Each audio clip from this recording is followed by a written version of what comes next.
Hello friends, सब सभी का वेलकम करता हूं बिहार का नंबर 1 यूट्यूब पे एकेडमी पे। जी हाँ दोस्तों, आप सब कैसे हो? आशा करता हूं कि आप सब बेहतरीन तरीके से और अच्छे से मन लगा करके पढ़ाई कर रहे होंगे। जी हाँ दोस्तों, आज हम लोग बिहार बोर्ड 2026 की जो होने वाली है प्यारे दोस्तों, उनमें पूरे ही ऊर्जा के साथ और अच्छे से पूरे तन मन के साथ पढ़ाई कर रहे हैं। जी हाँ दोस्तों, आज हम लोग जो जानेंगे संस्कृत चैप्टर नंबर 2 यानी कि पाटलिपुत्र। जी हाँ दोस्तों, पाटलिपुत्र वैभव। जी दोस्तों, जिसका कुल ऑब्जेक्टिव मैंने कम से कम है ना 80 ऑब्जेक्टिव क्वेश्चन छाट करके लाया हूं, जिसमें से आज मैं आप सभी को 20 ऑब्जेक्टिव क्वेश्चंस कराऊंगा, नेक्स्ट फिर 20 ऑब्जेक्टिव क्वेश्चन करवाऊंगा। इस प्रकार से मैं पूरा चैप्टर को अच्छे से सब्जेक्टिव के साथ मैं कंप्लीट कर दूंगा। तो चलिए दोस्तों, देर ना करते हुए मैं सीधे अपनी मुद्दे पे बात करते हैं। चलिए दोस्तों, सबसे पहले इस वीडियो को आप लाइक कर दीजिए, यदि चैनल पे नए हो तो इस चैनल को जल्दी से जल्द सब्सक्राइब भी कर लीजिए। चलिए अब मैं सबसे फर्स्ट क्वेश्चन के बारे में आपको बताता हूं। हमारा सबसे पहला क्वेश्चन नंबर क्या है, जल्दी से देखिए और उत्तर दीजिए। सबसे पहला क्वेश्चन है प्यारे दोस्तों हमारा, पाटलिपुत्र वैभव पाठ में किस नगर का वर्णन है? वाह, बहुत ही अच्छे प्रश्न हैं। जल्दी से बताइए। ऑप्शन नंबर ए कहता है कोलकाता, ऑप्शन नंबर बी कहता है मुंबई, ऑप्शन नंबर सी कहता है पटना, ऑप्शन नंबर डी कहता है दिल्ली। जल्दी से बताइए। तो इसका राइट आंसर मैं बता दूं, ऑप्शन नंबर सी हो जाएगा। ठीक है प्यारे दोस्तों, बहुत अच्छा। मैं नेक्स्ट आगे बढ़ता हूं।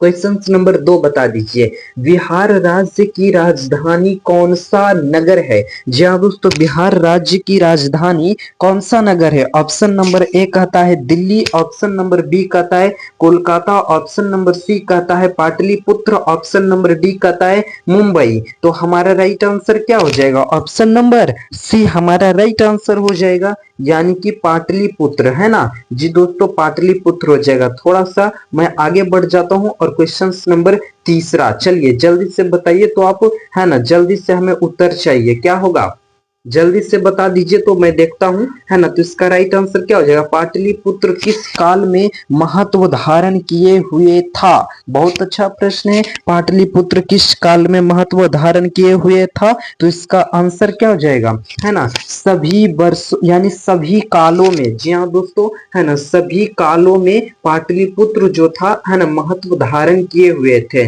नेक्स्ट क्वेश्चन से क्वेश्चन नंबर 4, जल्दी से बताइए। क्वेश्चन नंबर 4, पाटलिपुत्र का इतिहास लगभग कितना वर्ष पुराना है? कितना अच्छा प्रश्न है, और ये सभी प्रश्न एग्जाम में पूछे गए हैं, है ना। तो मैं इसका राइट आंसर बता दूं। चलिए, सबसे पहला है हमारा 3000 वर्ष, या फिर 2500 वर्ष, या फिर 2000 वर्ष, या फिर 500 वर्ष। तो पाटलिपुत्र का जो इतिहास है वह लगभग, है ना, कितना 2500 वर्ष पुराना है। ठीक है। नेक्स्ट क्वेश्चन से प्यारे दोस्तों हमारा क्वेश्चन नंबर 5, देखिए, पटना नामक नगर किस किस क्षेत्र में लोगों का ध्यान आकर्षित करता है? जहां दोस्तों पटना नामक जो नगर है ना, वहां पे किस किस क्षेत्र में हम सभी का ध्यान सबसे ज्यादा जाता है? धार्मिक क्षेत्र, या फिर राजनीतिक क्षेत्र, या फिर औद्योगिक क्षेत्र, इनमें से सभी। तो इसका राइट आंसर क्या हो जाएगा? ऑप्शन नंबर डी हो जाएगा, इनमें से सभी, सभी क्षेत्रों में, है ना। नेक्स्ट क्वेश्चन से हमारा क्वेश्चन नंबर 6, जल्दी से बताइए, पाटलिपुत्र में कौन कौन से विदेशी यात्री आए थे? बहुत ही अच्छे प्रश्न है। Option number A Megasthenes, option number B Fahien, option number C रेनसांग, ऑप्शन नंबर डी है इकिसंग। तो इसका राइट आंसर क्या हो जाएगा? सभी हो जाएगा प्यारे दोस्तों, सभी विदेशी यात्री पाटलिपुत्र में आ चुके हैं। ठीक है। तो इसका सारा ऑप्शन क्या हो जाएगा? राइट हो जाएगा। ठीक है।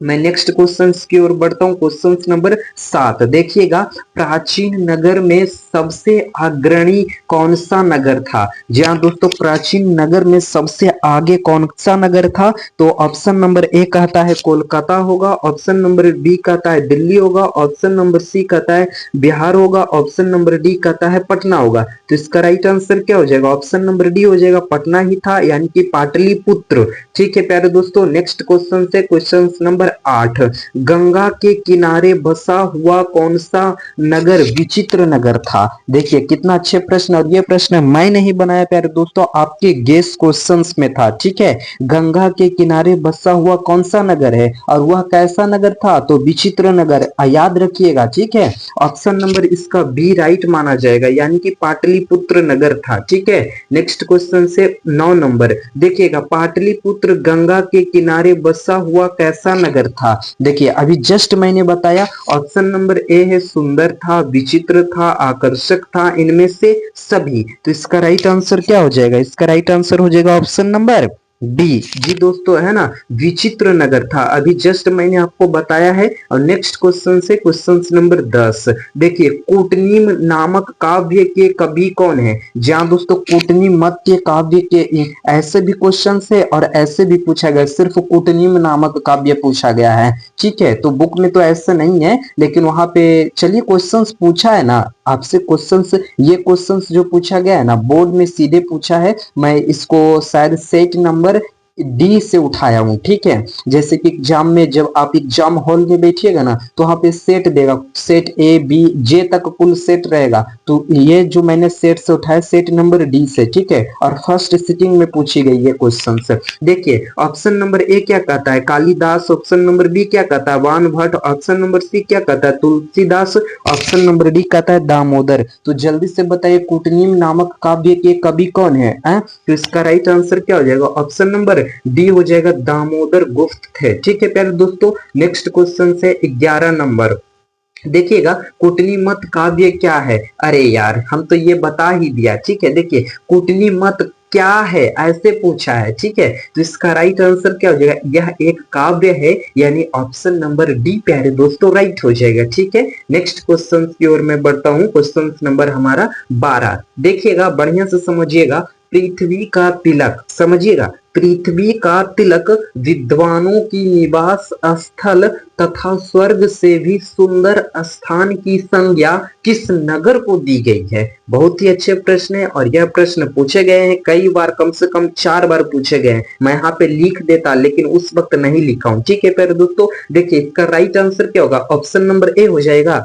दरभंगा। नहीं प्यारे दोस्तों, इसका right answer option number B माना जाएगा, पाटलिपुत्र। ठीक है, नेक्स्ट क्वेश्चन से क्वेश्चन नंबर 13, भगवान बुद्ध के काल में क्या था, यानी भगवान बुद्ध के समय में क्या था, पाटलिपुत्र था या फिर पाटली ग्राम था या फिर दिल्ली था या फिर दरभंगा। तो हमारे हिसाब से तो नहीं, बल्कि बुक के हिसाब से देखना है प्यारे दोस्तों। तो इसका राइट आंसर हो जाएगा क्या चीज, जल्दी से बताइए, 13 का ऑप्शन नंबर बी हो जाएगा। ठीक है, पाटली ग्राम था। ठीक है, क्या था, तो पाटली ग्राम था। नेक्स्ट क्वेश्चन की ओर मैं बढ़ता हूँ, क्वेश्चन नंबर 14, आगे चलकर पाटली ग्राम ही पाटलिपुत्र कहा जाएगा, ऐसी भविष्यवाणी किन्होंने की थी। बहुत अच्छे प्रश्न, क्वेश्चंस देखता हूं तो मन गदगदा जाते हैं। ठीक है प्यारे दोस्तों, देखिए ऐसे ही प्रश्न पूछे जाएंगे आपसे, है ना, बिल्कुल ऐसा जैसा मैं करा रहा हूं, टू कॉपी दम। देखिए ऑप्शन नंबर ए का था चंद्रगुप्त, ऑप्शन नंबर बी का था भगवान बुद्ध, ऑप्शन नंबर सी का था महर्षि वेदव्यास, ऑप्शन नंबर डी का था सभी। तो प्यारे दोस्तों आपको पता है भगवान बुद्ध ने कहा था। ठीक है, चलिए नेक्स्ट क्वेश्चन से हमारे क्वेश्चन नंबर 15 देखिए, यहाँ पे क्या कहता है, पाटलिपुत्र हमेशा किससे पीड़ित रहेगा, तो उन्होंने कहा था कलह यानी कि लड़ाई झगड़ा, आगजनी यानी कि हर समय पटना में आग का मतलब कि आग जो लगते रहेगी ऐसा उन्होंने कहा था, और बाढ़ के भय से यानी कि लड़ाई झगड़ा होते रहेगा, आग लगते रहेंगे और बाढ़ आता रहेगा, है ना, पटना में, उन्होंने ऐसा कहा था। ठीक है, तो इसका राइट आंसर क्या हो जाएगा, ऑप्शन नंबर डी, इनमें से सभी, है ना, पाटलिपुत्र क्या रहेगा, इन तीनों से हमेशा पीड़ित रहेगा। ठीक है, नेक्स्ट क्वेश्चन से क्वेश्चन नंबर 16 प्यारे दोस्तों, है ना, किसके काल में पाटलिपुत्र की शोभा तथा रक्षा व्यवस्था अत्यंत ही उत्कृष्ट थी। जल्दी से बताइए किसके काल में पाटलिपुत्र जो थी, है ना, शोभा में और रक्षा व्यवस्था में बहुत ही अच्छी थी। तो इसका राइट आंसर क्या हो जाएगा, मैं बता दूं, तो जल्दी से चलिए आप ही बताइए इसका राइट आंसर क्या हो जाएगा। ऑप्शन नंबर ए कहता है Chandragupta Maurya, option number B कहता है सम्राट अशोक, ऑप्शन नंबर सी कहता है Rajshekhar Shekhar, option number D कहता है इनमें से कोई नहीं। तो 16 का जो राइट आंसर है हमारे हिसाब से प्यारे दोस्तों क्या हो जाएगा, ऑप्शन नंबर ए हो जाएगा, यानी कि चंद्रगुप्त मौर्य। ठीक है, चंद्रगुप्त मौर्य राइट आंसर हो जाएगा। नेक्स्ट क्वेश्चन से क्वेश्चन नंबर 17 है ना, तो किसके काल में पाटलिपुत्र का वैभव देखने में प्रिय एवं बहुत अधिक समृद्ध था। जी हाँ दोस्तों, किसके काल में पाटलिपुत्र का वैभव जो है, खूबसूरती जो कहते हैं, है ना, किसके काल में बहुत ही अच्छा था और बहुत समृद्ध था, शक्तिशाली था। तो ऑप्शन नंबर ए कहता है Gautam Buddha, option number B कहता है सम्राट अशोक, ऑप्शन नंबर सी कहता है राजशेखर, ऑप्शन नंबर डी कहता है इनमें से सभी। तो इसका राइट आंसर क्या हो जाएगा, जल्दी से बता दीजिए। इसका right answer option number B हो जाएगा, सम्राट अशोक के शासन काल में। ठीक है, अब क्वेश्चन नंबर 18 है प्यारे दोस्तों, क्या चीज है ना, पाटलिपुत्र में कौन सी प्राचीन परंपरा बहुत समय तक चलते आ रही है। जी हाँ दोस्तों, है ना, जो चल रही है पाटलिपुत्र में कौन सी ऐसी प्राचीन परंपरा है, जल्दी से बताइए। गृहस्थ धर्म परंपरा, या फिर व्यापारिक परंपरा, या फिर सरस्वती परंपरा, या फिर इनमें से कोई नहीं। तो 18 का राइट आंसर हो जाएगा हमारा ऑप्शन नंबर सी प्यारे दोस्तों, सरस्वती परंपरा, यानी कि वहां पे विद्या का भंडार था, है ना, इसी के वजह से वहां पे सरस्वती जो परंपरा है पाटलिपुत्र में प्राचीन काल से चलता हुआ आ रहा है। ठीक है, और नेक्स्ट क्वेश्चन से 19 नंबर प्यारे दोस्तों, है ना, तो यहाँ पे 19 नंबर क्या है, काव्य मीमांसा के लेखक कौन है। वाह, बहुत अच्छे प्रश्न है। काव्य मीमांसा के लेखक पूछा गया है, तो राजशेखर होगा, है ना, ऑप्शन नंबर ए राइट आंसर माना जाएगा। और नेक्स्ट क्वेश्चन से जो कि सबसे अंतिम प्रश्न है, काव्य मीमांसा कौन सा ग्रंथ है। जी हाँ दोस्तों, ऐतिहासिक ग्रंथ है, वैज्ञानिक ग्रंथ है, धार्मिक एवं आध्यात्मिक ग्रंथ है, और या फिर कवि शिक्षा प्रमुख ग्रंथ है। तो काव्य मीमांसा एक कवि शिक्षा प्रमुख ग्रंथ है। ठीक है प्यारे दोस्तों, इसका राइट आंसर क्या हो जाएगा, ऑप्शन नंबर डी हो जाएगा। तो प्यारे दोस्तों, आज की क्लास कैसी लगी यह जरूर कमेंट में लिखिएगा, हमें बताइएगा, है ना प्यारे दोस्तों। और इस वीडियो को लाइक कर दीजिए, चैनल पे नए हो तो इस चैनल को जल्द से जल्द सब्सक्राइब कर लीजिए, ताकि हर एक वीडियो का नोटिफिकेशन आपके पास सबसे पहले जा सके। और यदि फ्री में आपको सभी विषयों की नोट्स लेना चाहते हो, क्लास 10th के सभी विषय का नोट्स लेना चाहते हैं फ्री में, तो आप इस नंबर से कांटेक्ट करें, आपको फ्री में सभी विषय का नोट्स जो है कंप्लीट रूप से मिल जाएगा। प्यारे दोस्तों, मैं जितना करा देता हूं, यदि आप मन लगा करके अच्छे से पढ़ाई कर लीजिएगा तो आपका काम बहुत ही अच्छे से बन जाएगा। ठीक है, तो आपने हमारे साथ वीडियो के अंत तक जुड़े रहे, इसके लिए मैं आप सभी को दिल की गहराइयों से बहुत बहुत धन्यवाद देता हूं। थैंक यू प्यारे दोस्तों।